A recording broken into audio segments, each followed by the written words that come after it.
Крутите оружие! Крутите барабан! Стоп! Целься! C'était un jeu de survie à $1 million. Chaque pistolet ne contenait qu'une seule balle. Dès que la lumière s'allumerait, il devrait tirer. Plusieurs concurrents s'effondrèrent sur le champ. L'animateur remarqua que Mike n'avait pas tiré. Il ordonna à Mike de faire feu, sinon il serait exécuté. Что ты делаешь, черт подери? А ну стреляй! Я буду считать до 3. Стреляй! 2!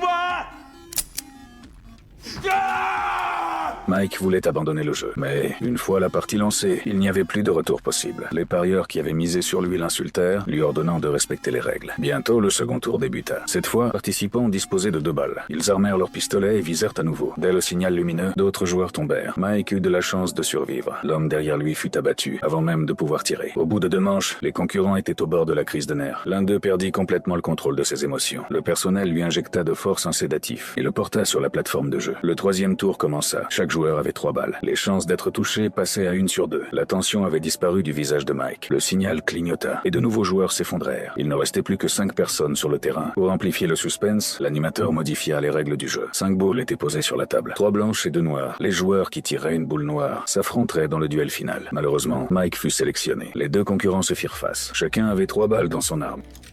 Курки! À la stupéfaction de tous, les 2 pistolets étaient vides. Puisqu'il n'y avait pas de vainqueur, la partie reprit. Une balle supplémentaire fut ajoutée dans chaque arme. Une nouvelle fois, ils pointèrent leurs armes sur la tête de l'adversaire. La tension dans la salle atteignit son paroxysme. Взвести! La partie prit fin et Mike sortit vainqueur. Il remporta le prix d'$1 million.